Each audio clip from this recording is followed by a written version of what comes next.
तो what's up guys, this is Hamad and you watching Hamad tech station. तो friends, आज की वीडियो बहुत इंटरेस्टिंग होने वाली है। जैसे कि आप जानते हैं, हमारे चैनल पे कंपैरिजन की एक सीरीज चल रही है। आज भी कंपैरिजन होगा iPhone 11 pro max versus S20 ultra. तो ये दोनों मोबाइल मुकाबले के हैं। अगर अभी तक आपने चैनल सब्सक्राइब नहीं किया, जल्दी से जल्दी हमारा चैनल सब्सक्राइब कीजिए और साथ वाले बेल के आइकन पर लाजमी क्लिक कीजिए। तो बिना टाइम वेस्ट किए इस वीडियो को स्टार्ट करते हैं। तो फ्रेंड्स, अगर अभी तक आपने मुझे फेसबुक पेज पर फॉलो नहीं किया, जल्दी से जल्दी मुझे फेसबुक पेज पर फॉलो कीजिए और लाइक करना ना भूलिए। अगर इस वीडियो को भी लाइक करना ना भूलिए। कंपैरिजन करने लगे आईफोन 11 प्रो मैक्स व S20 अल्ट्रा। यहाँ पे अगर S20 अल्ट्रा की बिल्ड क्वालिटी की बात की जाए तो बैक पे आपको पॉलीकार्बोनेटेड एल्युमिनियम फ्रेम देखने को मिलता है। यहाँ पे अगर आईफोन 11 प्रो मैक्स की बिल्ड क्वालिटी की बात की जाए तो आपको यहाँ पे फुली ग्लास देखने को मिलता है, बैक पे भी ग्लास देखने को मिलता है। यहाँ पे अगर डिस्प्ले की बात की जाए आईफोन 11 प्रो मैक्स की तो आपको यहाँ पे सुपर रेटिना डिस्प्ले देखने को मिलता है। यहाँ पे अगर S20 अल्ट्रा की बात की जाए तो आपको यहाँ पे डायनामिक एमोलेड डिस्प्ले देखने को मिलता है। S20 अल्ट्रा के अंदर आपको एक और अच्छा फीचर देखने को मिलता है। यहाँ पे 120 हर्ट्ज का भी डिस्प्ले देखने को मिलता है, 60 हर्ट्ज का भी डिस्प्ले देखने को मिलता है। तो फ्रेंड्स, अगर प्रोसेसर की बात की जाए S20 अल्ट्रा तो आपको यहाँ पे एक्सिनोस का 990 प्रोसेसर मिलता है 7 नैनोमीटर का।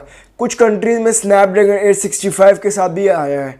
तो अगर आईफोन 11 प्रो मैक्स के प्रोसेसर की बात की जाए तो आपको यहाँ पे 813 बायोनिक का प्रोसेसर देखने को मिलता है 7 नैनोमीटर। यहाँ पे अगर कैमरा की बात की जाए S20 अल्ट्रा की तो आपको यहाँ पे फर्स्ट कैमरा 108 मेगापिक्सल देखने को मिलता है, जो बहुत अच्छी बात है। यहाँ पे अगर सेकंड कैमरा की बात की जाए तो आपको यहाँ पे 48 मेगापिक्सल देखने को मिलता है। थर्ड कैमरा आपको यहाँ पे 12 मेगापिक्सल देखने को मिलता है। फोर्थ कैमरा 0.3 मेगापिक्सल देखने को मिलता है। फ्रेंड्स, अगर S20 अल्ट्रा की फ्रंट कैमरा की बात की जाए तो आपको यहाँ पे 40 मेगापिक्सल देखने को मिलता है, जो बहुत अच्छी बात है।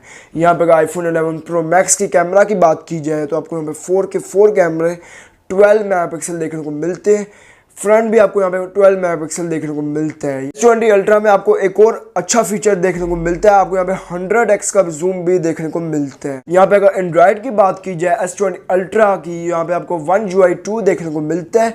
एंड्रॉइड आपको 10.0 देखने को मिलता है। यहाँ पे अगर आईफोन 11 प्रो मैक्स की iOS की बात की जाए तो आपको यहाँ पे 13 का iOS देखने को मिलता है। तो फ्रेंड्स, S20 अल्ट्रा के अंदर आप 45 वोल्ट के साथ फास्ट चार्जिंग कर सकते हैं। आईफोन 11 प्रो मैक्स के अंदर आप 18 वोल्ट के साथ फास्ट चार्जिंग कर सकते हैं। मेरे ख्याल से 45 वोल्ट के साथ फास्ट चार्जिंग करना बहुत अच्छी बात है एज कम्पेयर टू 18 वोल्ट। यहाँ पे आईफोन ने एक दावा किया कि 50% चार्ज आपको 30 मिनट में करके देगा। तो फ्रेंड्स, ये था कंपैरिजन। अगर रिव्यू करें तो अगर आप एंड्रॉयड यूज़र हैं तो आप S20 अल्ट्रा लें, अगर आप आईफोन यूज़र हैं तो आप आईफोन 11 प्रो मैक्स लें। आईफोन 11 प्रो मैक्स ज़ाहिर सी बात है एक प्रीमियम फ़ोन है। तो उम्मीद है आपको वीडियो बहुत पसंद आई होगी। वीडियो पसंद आई वीडियो को लाइक कर देना, या लाइक तो प्लीज़ कर दिया अगर आप वीडियो बिल्कुल लाइक नहीं करते। और चैनल पहली दफ़ा है, चैनल को सब्सक्राइब कर दें और साथ वाले बेल के आइकन पर लाजमी क्लिक करें। मिलते हैं अगली वीडियो में, तब तक के लिए अल्लाह हाफिज़।